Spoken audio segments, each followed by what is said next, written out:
အားလုံးမင်္ဂလာပါမျိုးတွေကဲငါချိန်အတွက်ပေါ်ပါပါလေးကြည့်ကြည့်ကြမယ်တဲ့ဟုတ်ပြီနော်ကျွန်တော်တို့တဲ့ခွန်3 8ဒီ3လုံးဒီ8ဟုတ်ပြီနော်မျိုးတွေ3လုံး8ဒီကနန်းလေးဒီပြန်ကြမယ်လို့မှတ်ထားနော်ဟုတ်ပြီအဲ့ဒါနောက်တစ်ခါကျွန်တော်တို့3လုံး8 468ဒီ3လုံး8တဲ့ဒီကနန်းလေးဒီပြန်ကြဟုတ်ပြီနော်အချိန်ကြိုက်ပဲနော်3ည8 3ညဒီ3လုံး8တဲ့3ည4ဆိုတဲ့ကနန်း2026မှာမွေးကနန်းကြမယ်ဟုတ်ပြီနော်ကျွန်တော်တို့အဲ့မှာစတဲတဲ့ကနန်းကနေစသွားမယ်နော်ရောက်ပြီနော်ဒီကနေပြီးတော့ဟလာ1နှစ်2နှစ်3နှစ်4နှစ်5နှစ်6နှစ်9နှစ်10နှစ်9နှစ်10နှစ်ချလိုက်တဲ့နော်ချပြီးလို့ရှိရင်တဲ့ဟုတ်တော့နော်အဲ့လို10နှစ်ချပြီးလို့ရှိရင်ဒီကနန်းလေးတွေလိုက်မှာပြမယ်နော်ဟုတ်ပြီ10နှစ်ချပြီးခုနတော့3လုံး8ခဲ့လို့တဲ့အပေါ်မှာအဆောင်3လုံး3လို့ပြန်ဖြတ်တာနော်ဟိုမှာအဆောင်3လုံးကဒီလိုအဆောင်3လုံး8ဒီမှာအဆောင်3လုံး3လို့ဖြတ်တာ83လို့ဖြစ်ပြီးတော့အဲ့83ကြောင့်ငါးခါလေးလာထိုင်မယ်ငါးလေးပိတ်မယ်ဟုတ်ပြီနော်အဲ့တော့လေ8355လို့ဖြစ်သွားပြီနော်အဲ့လို8355လို့ဖြစ်သွားပြီဆိုတဲ့နှစ်မှာ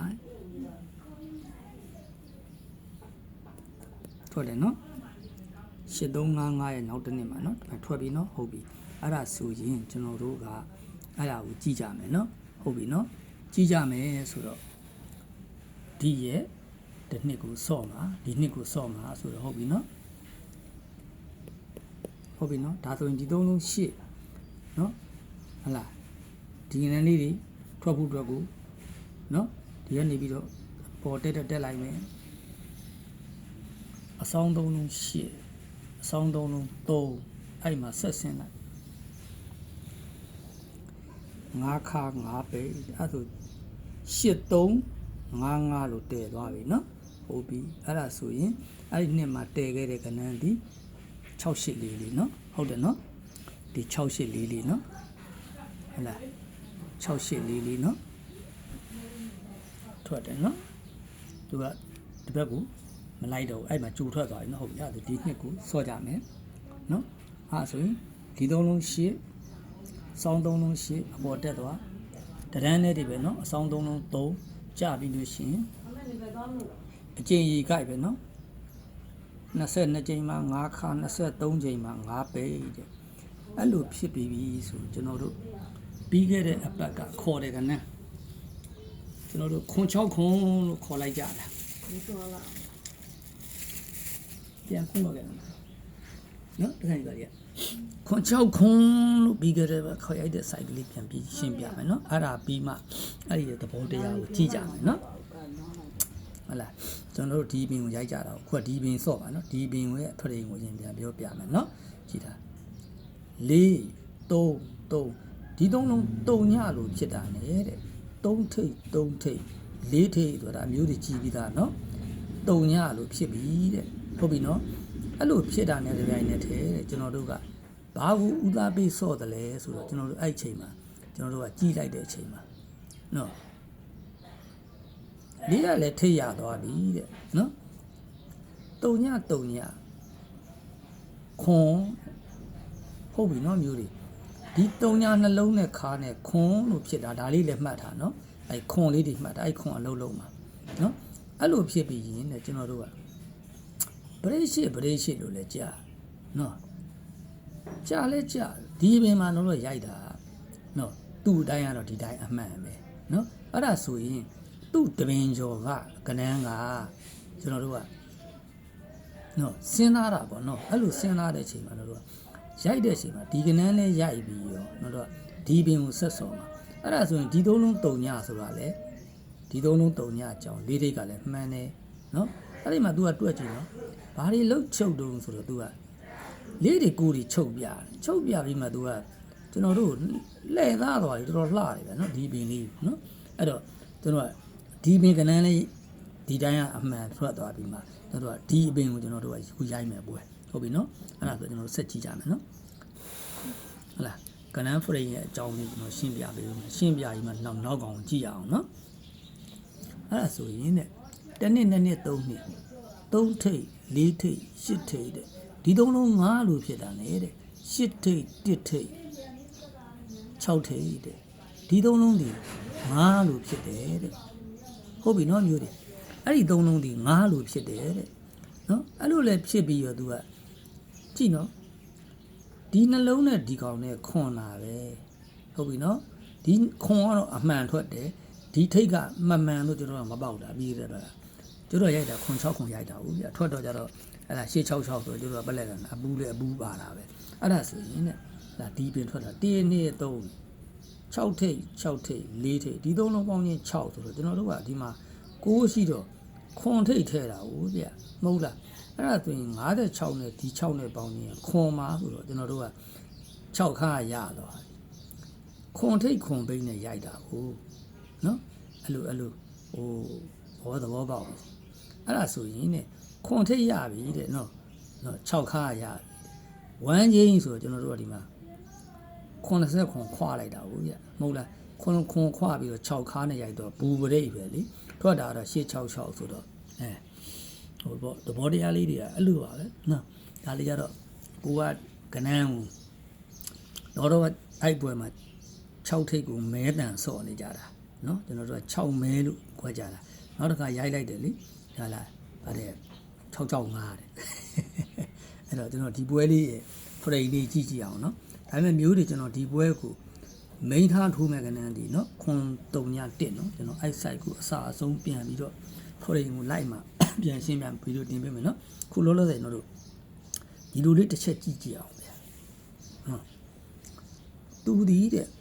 3ညခွန်လို့ဒီသုံးလုံးခွန်လို့ဖြစ်တာနဲ့တပြိုင်နက်တည်းအဲ့ဒီခွန်ကိုကျွန်တော်တို့ဥသားပေးဆောင်အဲ့လိုဖြစ်ခဲ့ရင်အဲ့ဒီခွန်အခါလေးကကျွန်တော်တို့အပိတ်လို့ကျင်တာအားကြောင့်အဲ့ဒါလေးကိုကျွန်တော်တို့ပြီးခဲ့တဲ့ဘက်ဒီသုံးလုံးလေးခွန်ခေါ်ဆော့တာအားကြောင့်ခေါ်ဆော့တာနော်ခွန်ခါလေးကကျွန်တော်တို့ကယူလိုက်ပြီနော်ဟုတ်ပြီနော်ခွန်ခါလေးကကျွန်တော်တို့ရသွားပြီနော်ခွန်ခါလေးက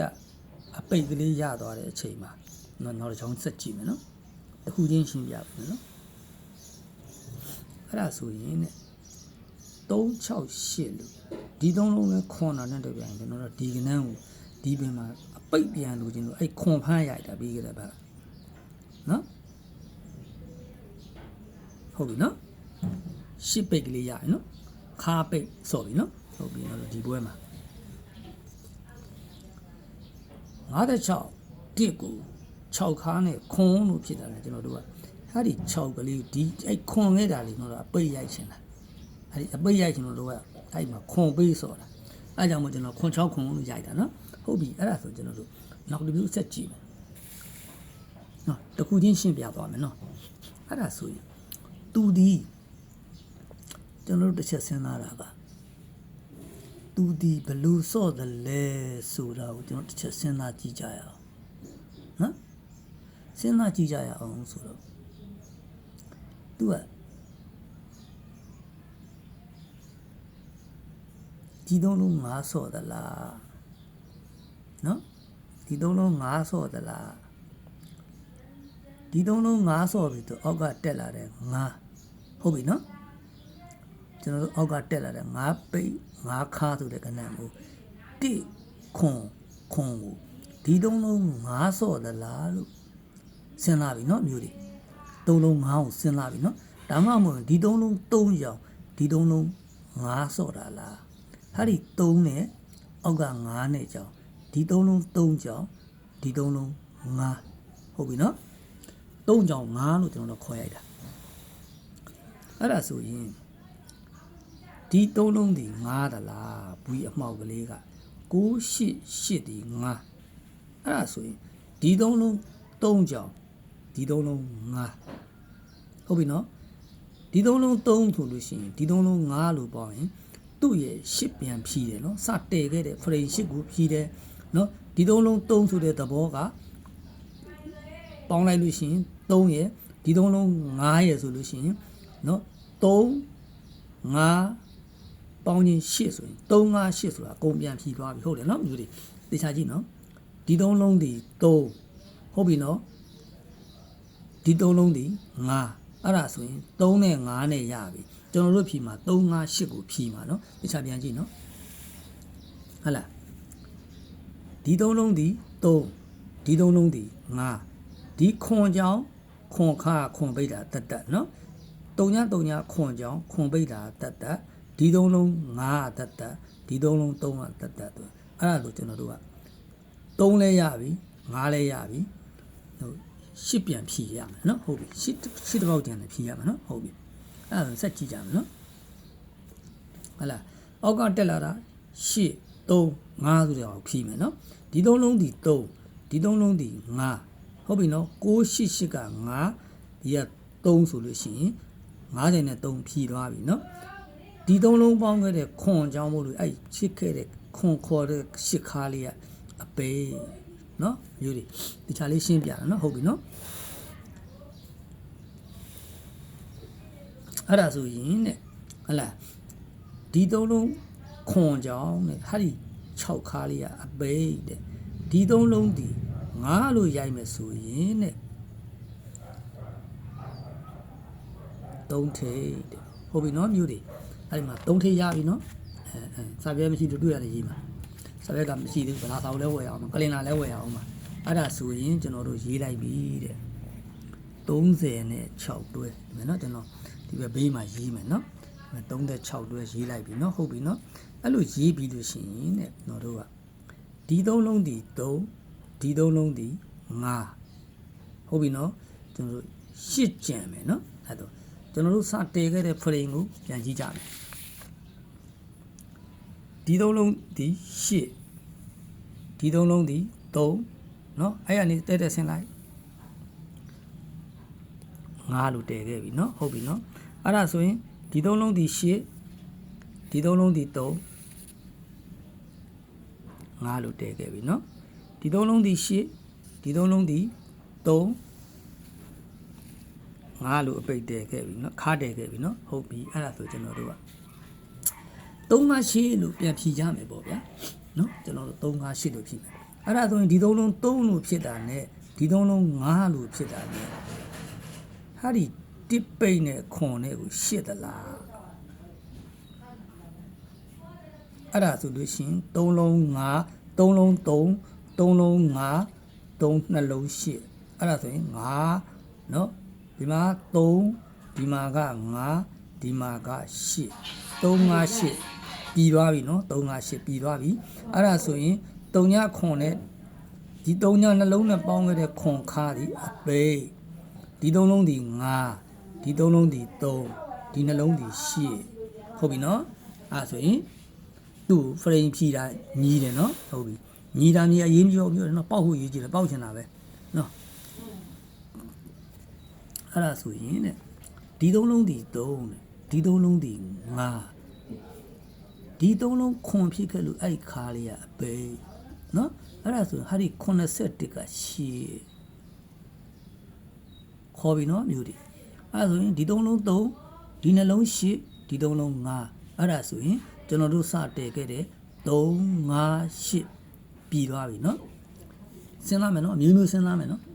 အဲ့မျိုးမျိုးစဉ်းစားတာကိုတစ်ခါလေးလွဲနေလို့ကြွားကြတယ်ဒီခါအဲ့လိုတော့စဉ်းစားရတော့မမြင်ရဘူးအဲ့ဒါဆိုရင်ဒီ3လုံးဒီ3เนาะဒီ3လုံးဒီဟောဒီ3လုံးဒီ5 3 6 6ဒီ5ရွှေရင်ရွှေနေကိုမျက်စိလဲလဲသွားတယ်ကိုကကိုတော့เนาะအဲ့ဒါဆိုရင်ဒီ3လုံး3ကြောင်ဒီ3လုံးဒီ5ဒီ3လုံးခွန်ခဲ့တဲ့6ခါဒီအပိတ်เนาะအဲ့ဒါဆိုရင်သူနဲ့ရှစ်ဖြစ်ချင်းရ4ခါထည့်လိုက်ပြီเนาะ4ခါသွားတော့ဘာဝယ် message ဟုတ်ပြီเนาะမျိုးတွေ4ခါလို့ထည့်လိုက်ပြီเนาะဒီမှာเนาะရေးထားပြီเนาะ4ခါဟုတ်ပြီเนาะပြရတယ်လေကောင်းအောင်ပြက်ကလေးနဲ့ပြရတယ်အဲ့ဒါဆိုရင်ကျွန်တော်တို့နောက်တစ်မျိုးပြန်ကြည့်ကြမယ်တကယ်လို့အဲ့နေရာမှာ4ခါဆိုငြိမ်မလားလို့ရှိရင်ခုနကတော့ပြောသလိုဟာလာ3 5 8လို့ချိန်မယ်ဆိုရင်တစ်မျိုးရပြီเนาะအဲ့ဒါဆိုရင် ဒီရှစ်ပရိကြောင့်ဒီနှလုံးရှစ်သလားရှစ်နှစ်ခုထပ်ထားလို့နော်ဒီနှလုံးရှစ်သလားဆက်စဉ်းစားပြီနော်မျိုးတွေပရိရှစ်နှစ်ခုထပ်ထားတဲ့အတွက်ဟဲ့ပရိရှစ်ကြောင့်တစ်ပိတ်နဲ့ခွန်ခါနဲ့ရှစ်သလားကျွန်တော်တို့မျိုးစဉ်းစားမှဖြစ်မဲ့ပုံစံဖြစ်သွားလို့နော်အဲ့ဒါတော့ဟုတ်ပြီမျိုးတွေဒီခွန်နဲ့ခွန်ပိတ်နဲ့တစ်ခါနဲ့ရှစ်တဲ့အချိန်မှာပရိရှစ်နှစ်ခုထပ်ထားလို့သူတို့နှစ်ဦးဒီရှစ်သလားဒါ3 5 8နဲ့မဆိုင်မြန်ဘူးเนาะဒီ8ကြောင်ဒီနှလုံး8သလားလို့ပြန်ခေါ်တာနော်ဟုတ်ပြီเนาะအဲ့ဒါ3 5 8ကိုခဏဖယ်လိုက်တာဟုတ်ပြီအဲ့ဒါဆိုရင်ဒီ3 5 8ကြောင်44ကို8လို့တည်ခဲ့တဲ့အချိန်မှာဒီခွန်ကြောင်မို့လို့ဒီနှလုံးဒီခွန်မယ်ဆိုရင်ရုပ်မျိုးတွေမရွတ်မလို့နှစ်ကွက်တော့ထိုးရမယ်ပုံပေါက်တယ်เนาะနှစ်ကွက်တော့ထိုးအထိုင်နဲ့ထိုးရတာပါမျိုးတွေကเนาะ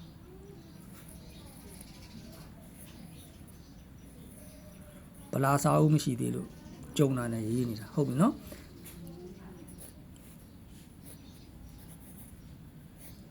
တဲ့နော်အမျိုးတွေ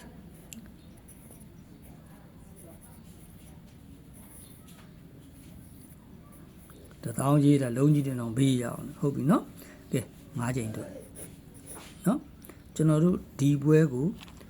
မိန်းထားထိုးမဲ့ကဏ္ဍလေးပါပြထားခဲ့မယ်ဒါပေမဲ့အဲ့ site ကလေးじゃတေချာကြည့်ကြနော်အမျိုးတွေကြည့်ပြီးသား site လည်းဖြစ်နေသည့်အတွက်နော်ဟုတ်ပြီနော်ဒီကဏ္ဍထိုးမယ်နော်တဲထိုးမယ်မိန်းကဏ္ဍနောက်တစ်ခါ